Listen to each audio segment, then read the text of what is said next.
some ones around the internet that I really loved in terms of people posting their red flags. Rashida Tlaib, Congresswoman, posted, I'm fiscally conservative, socially liberal, red flag, totally, 100%. Every time someone says that, I'm like, what the fuck do you even, what is that? What do you even mean? What, like, your Republicanism is dead. Dolly Parton writing, when her beauty is beyond compare with flaming locks of auburn hair, red flag, red flag, red flag. Obviously, what's that song? Jolene? I was going to say Joanne, don't kill me. All right. What are your red flags? I'm going to put mine right here.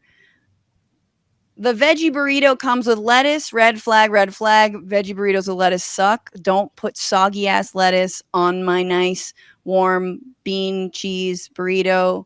Please, lettuce isn't salad. It doesn't feel as good with it on. Red flag, red flag, red flag. We were talking about that earlier. And then finally, Bezos isn't doing anything illegal. I hear that one a lot. Like people who are trying to justify Amazon. Like, what he's doing, he's technically legal. Like if it were, he wouldn't be doing it if it were illegal. Like, no, that's the point. Everything's broken in this country. Those are my red flags. Aaron, what are your red flags? Ooh, you know what? One of my biggest red flags is when someone says they love all music except country and rap. It's like, just say you don't like to hear from poor people, Because I don't love modern country. I don't love bro country. I don't love dusty hat in a $60,000 truck country.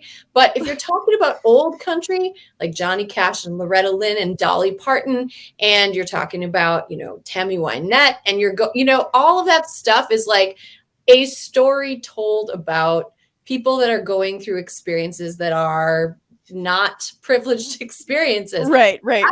Same deal. So if you don't like country and rap, I don't want to hear from you.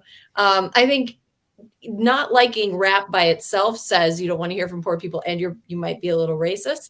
But I don't like country and rap. To me, isn't a holistic bad picture. Right. And if you don't like Old Town Road, we should just shoot you into space. Yeah, get out of here. Lil Nas X is a national treasure. Yeah. Oh, I like that. Yeah, the I don't like music is generally like, what does that even mean?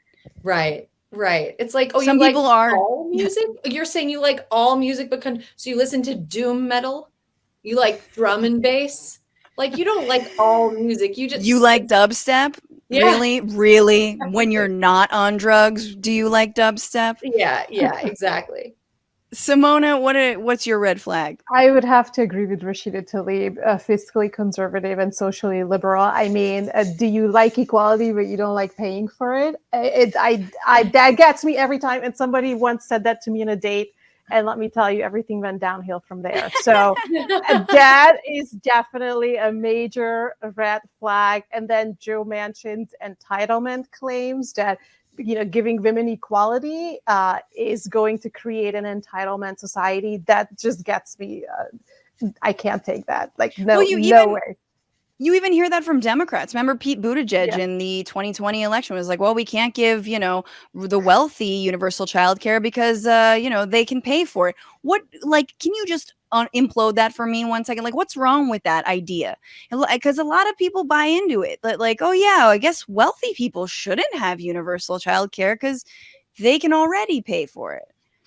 Also, what is wealthy? It's different from place to place. And like Joe Manchin coming out and saying there should be a $60,000 cap on eligibility for the extended child tax credit is like, okay, what do you mean $60,000 in West Virginia or $60,000 in Brooklyn? Because those are two very different things. And to cap it at $60,000 and not have there be any cost of living, to cap it period is stupid, but to cap it without cost of living adjustments based on where it's being capped is idiotic.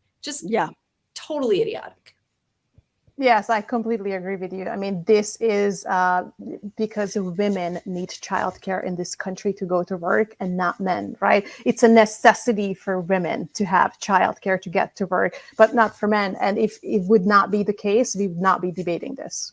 And Joe Manchin just lives on a boat. So if he were taking care of kids, he could just put them on the lower deck. Well, he just sailed on to work, in his party yacht or whatever.